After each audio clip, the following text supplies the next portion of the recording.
one of the chief tenets of Stoicism is that we are born for other people. And so many of people, I think, who are in their own minds following Stoicism today don't have that on their radar screen at all.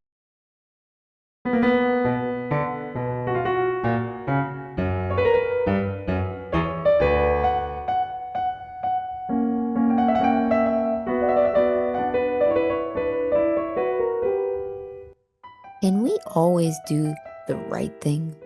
What wisdom can we glean from Seneca on how to become magnanimous, judge ourselves fairly, and cultivate calm and clear thinking? And was Seneca a Stoic and worth following in the first place?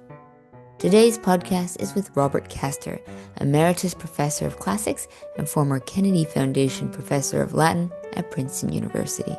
He's the author of many books, including Guardians of Language, Emotion, Restraint, and Community in Ancient Rome, and most recently, How to Do the Right Thing, an ancient guide to treating people fairly, which we'll be speaking about today.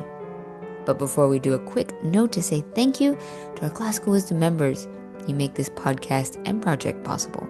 If you aren't a member yet and would like to support Classical Wisdom and sign up for our free newsletter, please go to classicalwisdom.com.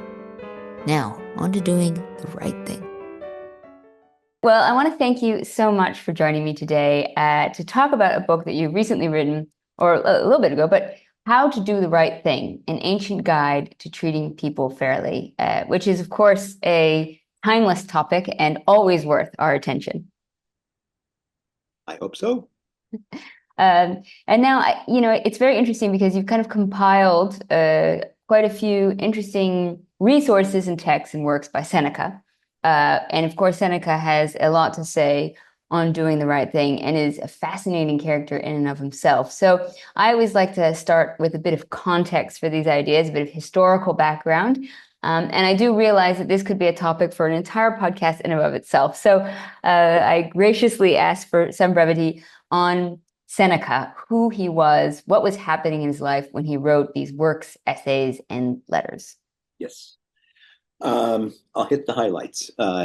Born around the turn of the eras, early in the Common Era, possibly. Son of a Roman knight, which means a member of the class below the topmost class of senators, from, interestingly, southern Spain, an Italian family that settled in Spain, and then through our Seneca, prospered by returning to the capital. We don't know much about his life before the 30s, when he was already an adult. He became a member of the Senate. And then in 41 was exiled by the Emperor Claudius, allegedly because he had committed adultery with the sister of Claudius's predecessor, the crazy Emperor Caligula. 8 years he spent on Corsica. Corsica then was one of the wildest places in the Mediterranean, not a place you wanted to spend 8 years. But in 49, Claudius's wife, Agrippina, one of the more interesting women of the first century,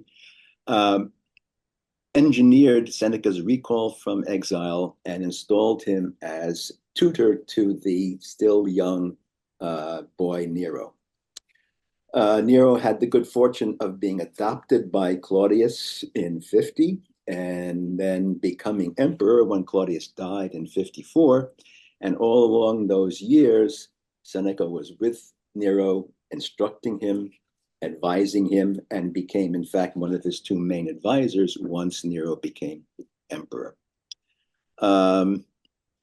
We don't know a lot about what Seneca did in his capacity as advisor beyond one notorious incident when Nero engineered the murder of his mother, and Seneca, in essence, covered for him by writing a letter to the Senate exculpating Nero. That was in 59. 3 years later, I think Seneca saw that there was not much future in tying oneself to Nero and asked to be released from his connection with Nero.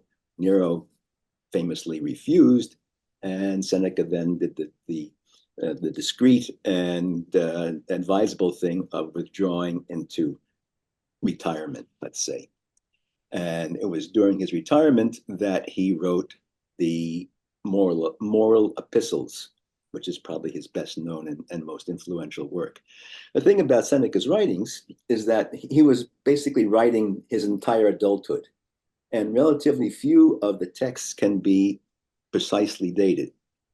But in a sense, it does not matter because he maintained, it seems, the same viewpoint from one end of his writing career to the end, and wrote with a remarkably consistent style. So no matter where you dip into his works, you're going to hear pretty much the same voice telling you the same things.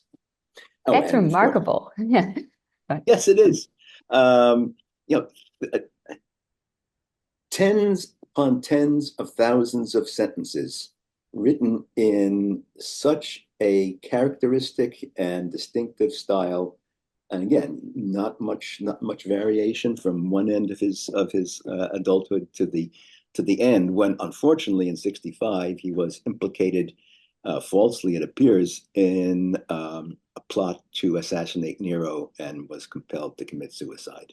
I think it's just astonishing that somebody like Seneca could have such a consistent style his whole life. I mean, you would think that people kind of go through and during such extreme changes in his life, like that, he has an exile and he has a return to fame and power, and then at the end to sort of maintain that consistency. But also, I guess it's kind of curious, how did such different experiences shape his ability to sort of speak to moral righteousness? Hmm. Terribly interesting question, which I'm not sure I can give a satisfactory answer to. Um, he had a philosophical education as a younger man, and a great deal of what he learned, say in his 20s, he carried along with him for the rest of his life. He was, of course, reading all the time as well as writing, corresponding not just with his friend Lucilius, whom he addresses in the moral epistles, but we have to imagine any number of other people. So he must have been something like a sponge, soaking in his rhetorical education as a young man, um, getting his mind and his style into a groove that he maintained for 40 years. It's quite remarkable.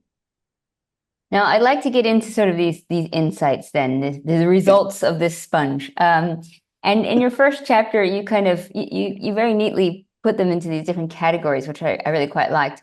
And so the first one was how to cultivate a large mind, magnus animus, to achieve large mindedness, magnanimity.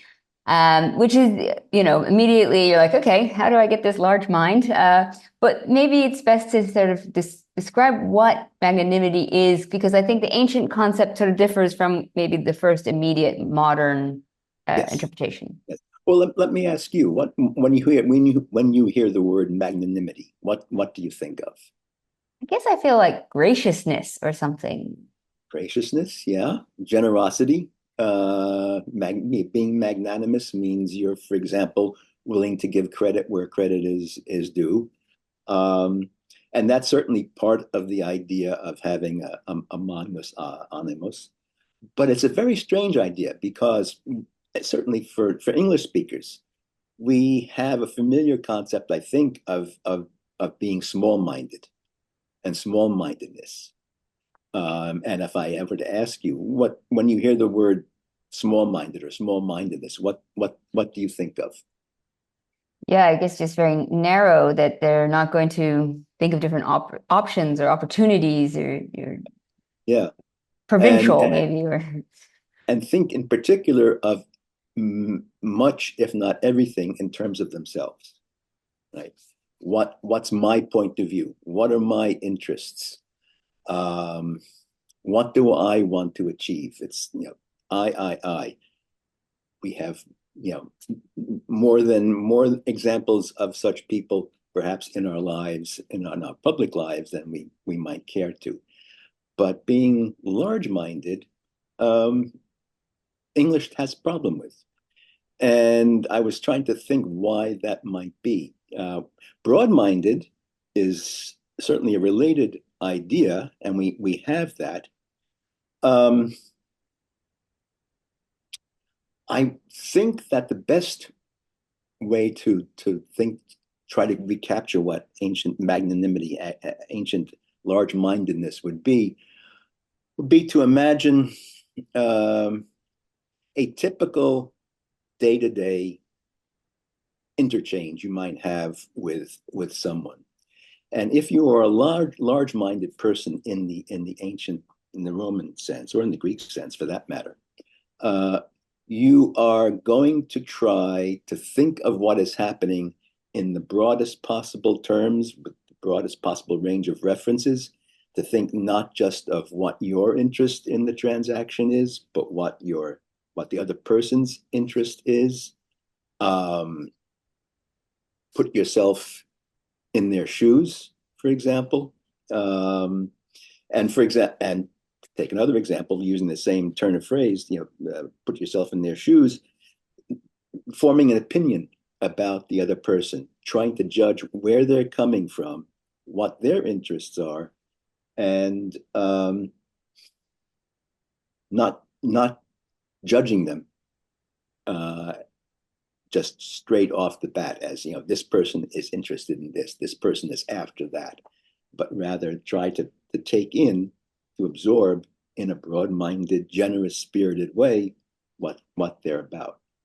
Um, and I think one way of understanding what magnanimity is to think of a related Stoic concept, the idea of oikeiosis.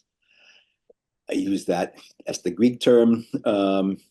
What it means is pretty much this: as soon as we're born, by nature, we have some sort of concern for ourselves. As we get older, that concern with language becomes um, conscious, and you strive to make sure that you have your needs satisfied. Think of any toddler that you ever have much contact with. Um, but the Stoics believe that as we grow older, as we mature, as we gather wisdom, our notion of who is important expands, first, obviously, to our parents, then to other family members. And there is this constant increase in the diameter, so to speak, of one's frame of reference, from family to community, from community to nation. And the Stoics held that if you are truly a wise person, your concern, the notion of what is good for you and for others, comes to include all of humanity. It's not exactly the kind of awareness that most of us end up attaining, but that's the Stoic ideal. And that is really what having a large mind is fundamentally about. Embracing not just your own interests, not just the interests of those um, related to you or familiar to you, but having everyone's best interests be as important to you as your own are to yourself.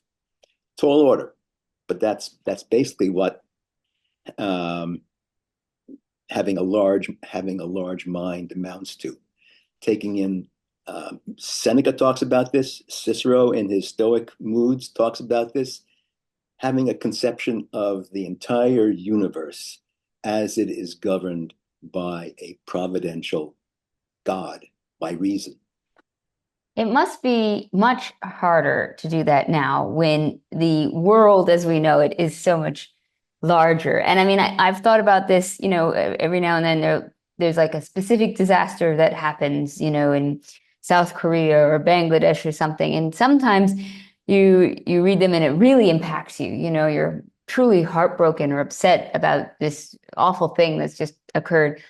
Yes. But then if you do that to every single thing you read in the paper, you're pretty burned out quickly. I mean, there is just limits to our ability to empathize with so many people, because you would imagine during Seneca's era, like there's just a much more limited world of which, whether it's the knowledge about them or even their existence. So it's, how do we become cosmopolitan when we could read every single newspaper in the world? And, well, we couldn't. It's impossible. Right. Um, and that's a wonderful point. And even someone living in Rome, the largest city in the world at the time, in the mid first century of our era, um, probably had contact, day-to-day contact with far fewer people than any one of us does in going about our business in a city or even a town the size of Princeton. So having the imagination to encompass everyone is a very different proposition today from what it was in Seneca's time. But we can only do what we can do. And one of the things that we can do, and that Seneca and the Stoics insist upon, is remember that everything is up to us. We have the ability to control our perceptions in such a way that we do not surrender to the sorts of destructive emotions, for example, that the Stoics try to extirpate. And it's up to us too, as I was saying before, to think about in every interchange what's at stake, who is this person, what do they want, and how can I best treat them fairly. I was thinking about this, before we got together. I was a department chairman twice, and should say, in case any of my former colleagues are going to be seeing this, I had the best colleagues in the world. You know, no question about it. I was blessed in that regard. But inevitably, there were points of contact or conflict, and even as I first experienced it, irritation. And I learned very quickly to say to myself, "This is not about you. Whatever is happening is about the concern of that person and that person, or whatever the configuration happened to be. And what does that person want? What do you think is at stake? What do you think the best outcome could possibly be? And how can you negotiate that outcome?" And it took some time, but instead of reacting impulsively, I did learn, not perfectly, but to an extent surprising to myself, to be able to calmly sit back and say, "Okay, let me see what there is that's actually going on here." And I think that is fundamentally what I think Seneca would say is the key to treating people fairly, doing the right thing, having as thorough a view of the variables as you possibly can, and see how they're interacting.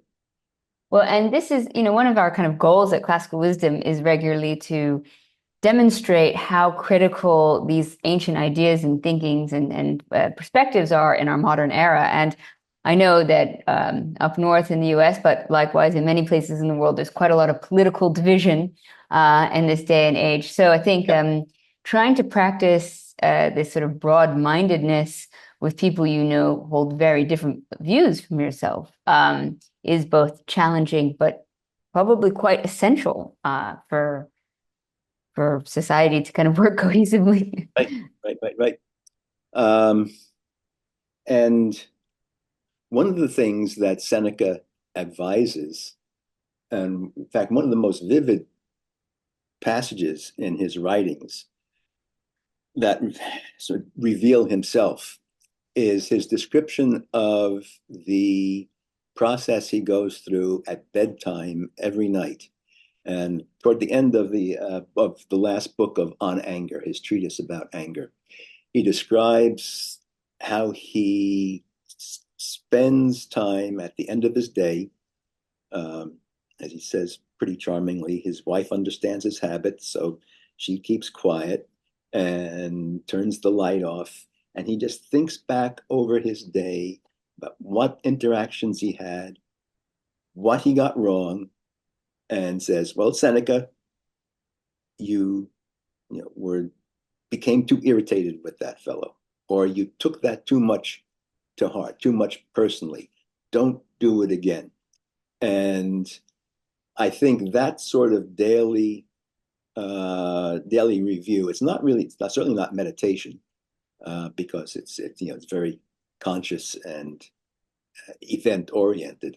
Um, I think that is the sort of I wish I could cultivate that habit myself, but I haven't quite got there yet. But I think that is one thing that we could do, uh, that's within, as the Stoics keep on telling us, within our control. It's up to us to be able to do that sort of self-monitoring and aim for improvement. The the Stoics, certainly Seneca, say if you were a wise person, if every aspect of your life was conducted in such a way that it matched what you were built as a human being to do, if you were your best self, you would be a wise person. And that is a goal that no one has yet achieved, but you want to try to make progress.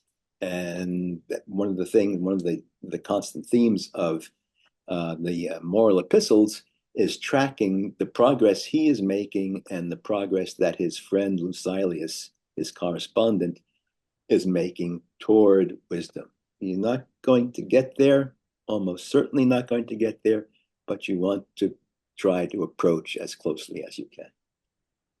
I think that's a goal that we can all be working on for our entire lives. But so you mentioned, before when handling kind of conflict, that being calm was very critical. And this Yeah. was another sort of segment in the book as well, that being calm and having clear thinking, which I think we can all agree is easier said than done. And that, being able to think clearly is very intuitive with regards to sort of how to approach difficult situations and make the correct choice. But calmness maybe less so. And I feel like nowadays we kind of live in a culture that sort of cultivates high energy, very motivated and passionate, it's feels like everybody's trying to bring back thumos or righteous anger. And this is sort of like a way in which to conduct um, to make real change and to be morally right. But what would Seneca say to that? Why should we be calm?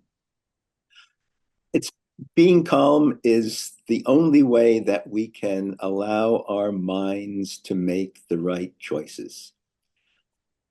Then the contrast between with calmness is not energy, because if you're a stoic person, you're expected to act energetically, industriously, and to uh,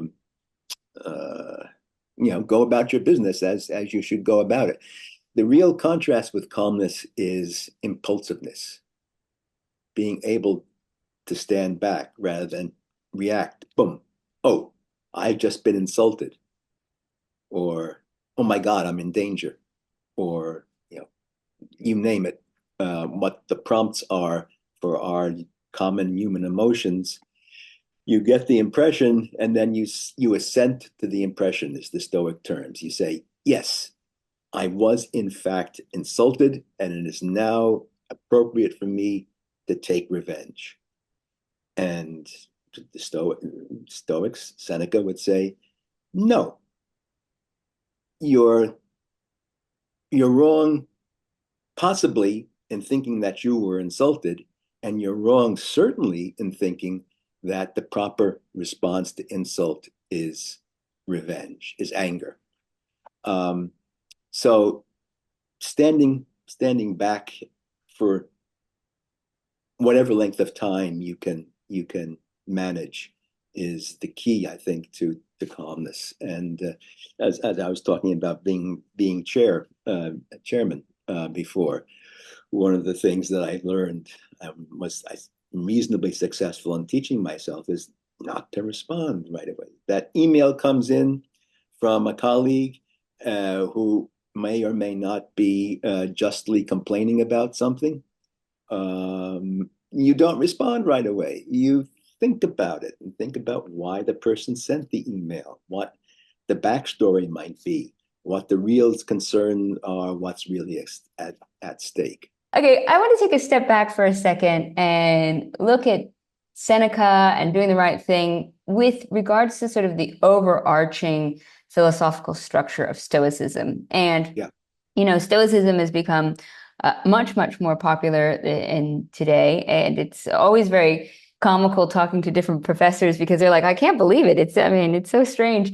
It's wonderful, but it also there's a lot more to Stoicism than I think is sort of portrayed in a lot of the self-help kind of aspects. right. I think you're thinking of what I to myself referred to as the Stow Bros. The bros who want to be tough and achieve impassivity so that nothing disturbs them, nothing gets under their skin or in their way. And that's not what Stoicism is about. And it sort of drives me nuts because you know one of the chief tenets of Stoicism is that we are born for other people. And so many of people, I think, who are in their own minds following Stoicism today don't have that on their radar screen at all. And it's a real issue for those of us who really care about Stoicism. Um, I don't know, what else to say about it, but that's that. What do you think? Well, no, I kind of regularly say the joke that for me, Stoicism is sort of like the gateway drug to ancient philosophy, and whatever gets anybody in the door, Yeah, I'm very happy about. And I think that right now, in a lot of sort of modern Western cultures, people are living very isolated lives, in their car, to their office, to the Netflix, and there's, so things that are kind of helping people think outside of that kind of very isolated life and to think about community and to better oneself. I can think of much worse resources that could be attractive to people in that situation. absolutely. Yeah. But I do want to know, I guess my question is that do we really need to believe in all of the aspects, the philosophical structures of Stoicism, such as living according to one's nature or supreme reason, to achieve some of these elements of magnanimity or calm thinking and clear thinking? Short answer, no. Very early on in the book, I have two, three, four short paragraphs, sort of setting out what the fundamental tenets of Stoicism are. And after doing that, I say, well, if after reading that you're shaking your head in frank disbelief, don't worry about it, because virtually nothing of what follows requires you to buy into all the tenets and presuppositions of Stoicism. So, I mean, the superstructure of Stoicism is fascinating. I love it in the sense that I love the way that it fits together as a system. I can admire it in that way. Um, there are times it's so beautiful, I wish I could believe it, but I don't really. But I don't need to in order to take from it what things I can admire and things I can apply in my own life. And neither did Seneca himself by any means, and by his own estimation, achieve wisdom. He was constantly aware of failures. Um, and if you ask me, well, how is writing a letter conveying falsehoods to the Roman Senate about your pupil's matricide, how is that consistent with Stoic principles? Well, the answer is, of course, it's not. And Seneca, just as all of us, had to live with the fact that he knew the proper thing to do and was not always capable of doing it. And earlier in my life, before I really became involved with Seneca as I have over the past 20 years, I detested the man. I could not stand his hypocrisy. And I just found it difficult to read him.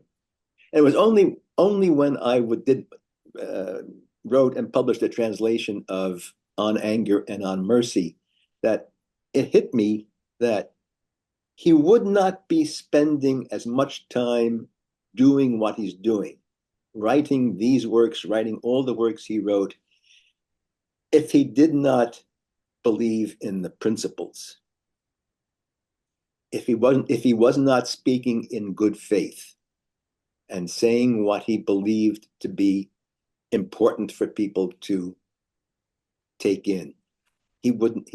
He'd have to be crazy in order to spend all that time and energy.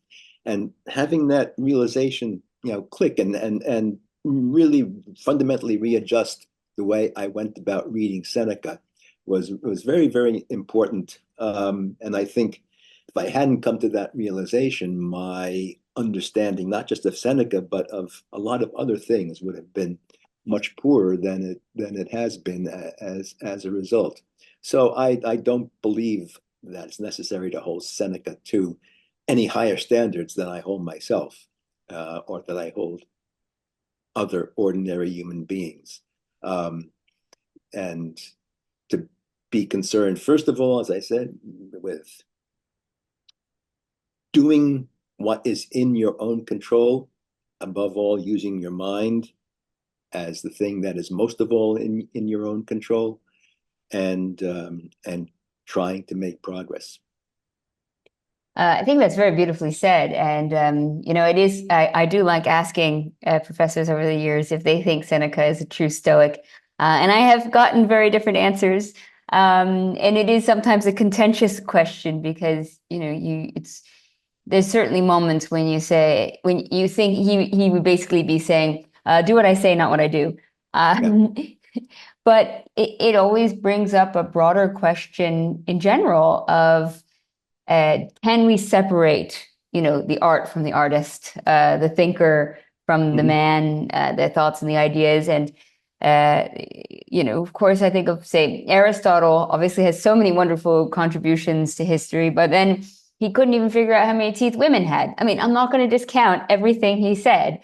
Um, but it is an important reminder, I think, in sort of a modern era to sort of cancel people, or even look back historically and sort of judge somebody fully by either modern standards or even by standards in their own era.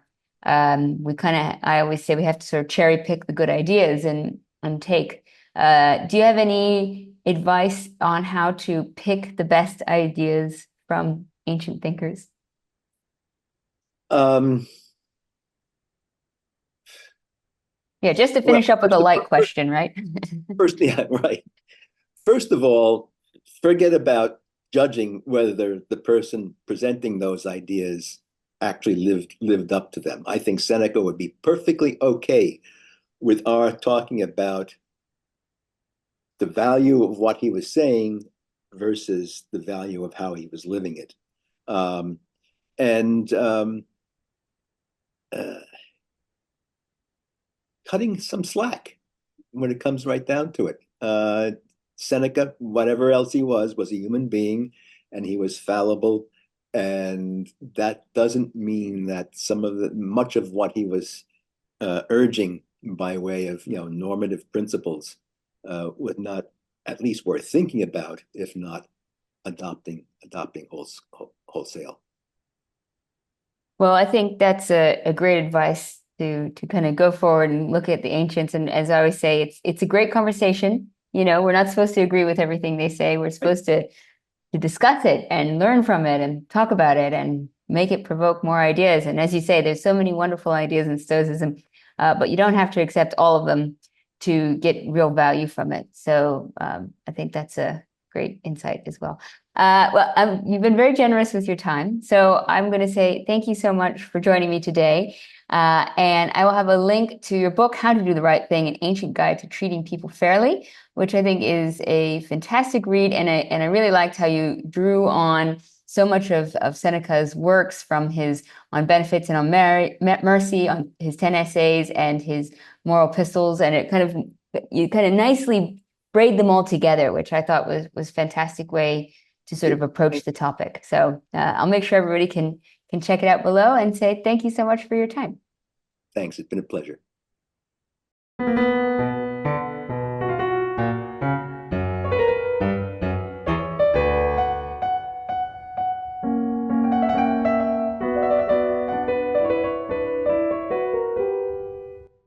Thank you for listening to Classical Wisdom Speaks, a podcast dedicated to bringing ancient wisdom to modern minds.